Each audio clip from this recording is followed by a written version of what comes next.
Hello everyone. मैं आपका प्रशांत sir. और आज मैं आपको बहुत ही एक बेहतरीन कविता है द बॉल पोएम उसके बारे में डिस्कस करने वाले हैं। उसका थीम क्या है, उसकी समरी क्या है, उसके आंसर्स फिर कैसे लिखने हैं। एंड बिफोर डिस्कसिंग इट आपको फिर से एक चीज़ बताने वाला हूँ कि कभी भी जो पोएम लिखी जाती है, छोटी पोएम है बड़ी पोएम है, दैट डजेंट मैटर। लेकिन आपको करना क्या है, आंसर्स अगर आपको ढंग से लिखने हैं तो उसके लिए आपको उसको सेंट्रल आइडिया पकड़ना होगा कि एग्जैक्ट किस लिए लिखा गया है और पोएट क्या कन्वे करना चाहता है मैसेज सोसाइटी को। पहले ही बताया कि लिटरेचर में कभी भी कुछ लिखा जाता है तो वो एक मैसेज कन्वे किया जाता है सोसाइटी को। बताया जाता है कि आप मतलब एक इसका अदर साइड क्या है, other part of the story क्या है। ये भी एक पोएम है द बॉल पोएम। क्या है बेसिकली, इसमें एक छोटा बच्चा होता है, उसकी गेंद होती है और गेंद क्या होता है ना, खेलते खेलते उसकी गेंद पानी में चली जाती है। तो एक छोटी सी गेंद है, पानी में चली गई। अब बच्चा क्या है ना, बहुत अल्टीमेट ग्रीफ, मतलब बहुत ज़्यादा उसको दुख होता है। अब ये दुख होता है उसको कि एक छोटा सा बॉल वो खेल रहा था। अब उसके साथ जो भी है, उसके पेरेंट्स या गार्जियन जो भी है, वो क्या कहते हैं कि कितना है डाइम का यूज होता है। डाइम बेसिकली क्या है, जैसे हम लोग का पैसा होता है, अमेरिका में डॉलर्स और डाइम यूज होता है। डाइम क्या, सेंट्स वगैरह। तो वो क्या है कि दो डाइम या तीन डाइम या एक डाइम जो भी है, बहुत कम पैसे में फिर से दूसरी बॉल आ सकती है। लेकिन बच्चा क्या होता है, वो एडमेंट होता है, वो जिद पे होता है कि नहीं, हमको वही बॉल चाहिए। और ये व्हाट डज दिस शो, तो यही दर्शाता है कि कितना ज़्यादा इमोशनल अटैचमेंट था उसको उस बॉल से।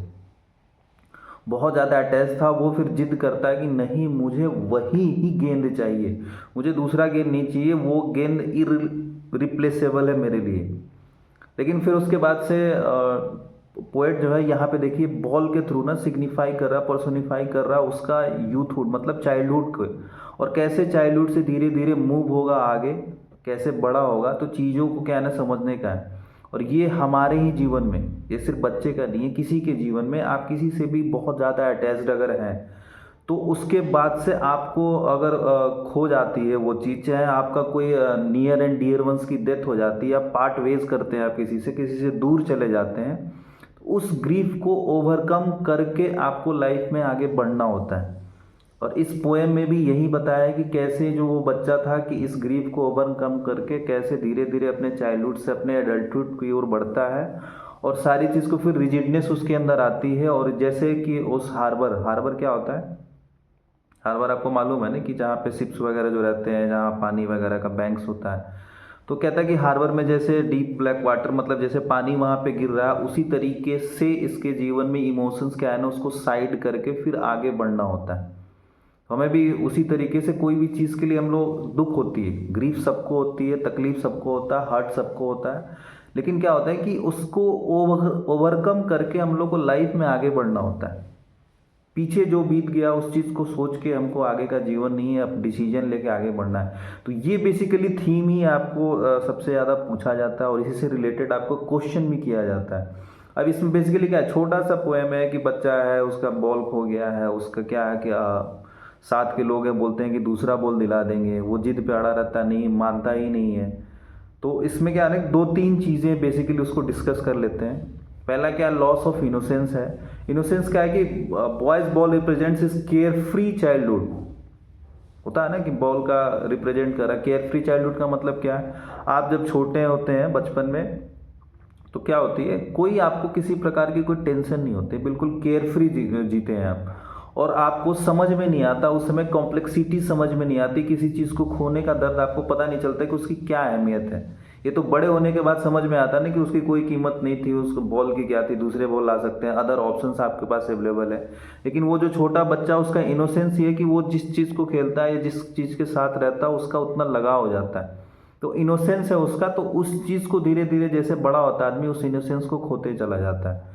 तो ये एक है की पॉइंट्स ये पोएम का। दूसरा क्या है कि इमोशनल इम्पैक्ट क्या होता है इस पोएम में। इमोशनल इम्पैक्ट क्या है कि एक, हालांकि वो बॉल एक सिर्फ उसके लिए खिलौना था, लेकिन उसका रिएक्शन क्या शो कर रहा है कि कितना डीपली पर्सनल था और कितना ज़्यादा उस लॉस को वो फील कर रहा था।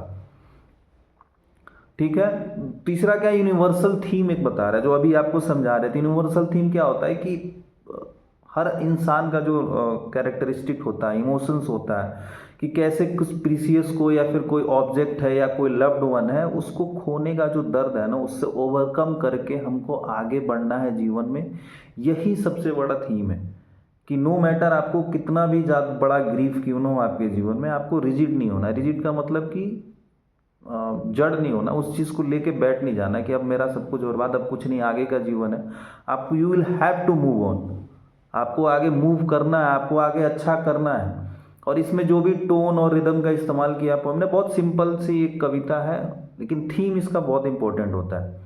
हर एक कविता जो भी आपकी लिखी जाती है, थीम इंपॉर्टेंट, उस थीम को पकड़ के और जितने भी क्वेश्चन आंसर है आप इजीली लिख सकते हैं। अब डायरेक्ट क्वेश्चंस आपको नहीं पूछे जाएंगे कि एग्जैक्ट के बॉल का क्या है, इमेजरी क्या है, एक्सप्रेशन जो है कैसे यूज हुआ, ये सारी चीज़ें पूछे जाएंगी आपको कि क्या उसका सेंट्रल आइडिया था, क्या सेंट्रल थीम है आपका, कौन कौन से की पॉइंट, जैसे 3 की पॉइंट आपको अभी बताया ना कि इमोशनल था, इमोशनल इम्पैक्ट इसका क्या था, लॉस ऑफ इनोसेंस था, या फिर यूनिवर्सल थीम जो होती है जो सब सब लोग फील करते हैं, उस चीज़ को अगर लिख दोगे तो फिर आपके कोई टेंशन ही नहीं है। यही कह रहा है, अभी एग्ज़ाम आपका बहुत अब नज़दीक आ रहा है, बोर्ड एग्ज़ाम जितने भी बच्चे इस बार 2025 में दे रहे हैं उनके लिए खास मैसेज है कि आप लोग जो भी किसी सब्जेक्ट का है, फिर से वही कहूँगा कि एक समरी करके उसका टोन पकड़िए। Instead of just cramming up facts, you will have to understand it very clearly. आपको टाइम थोड़ा ज़्यादा लगे, कोई बात नहीं, टाइम दीजिए थोड़ा, लेकिन होल्ड करके उसको पढ़िएगा। एक बार चीज़ें समझ में आएंगी, दिमाग में वो आपके बैठ जाएंगी, फिर आपको आंसर्स लिखने में दिक्कत नहीं होगा। तो आई होप सो आप सबको समझ में आया होगा। फिर मिलते हैं अगले पोएम के एक्सप्लेनेशन में। Thank you all.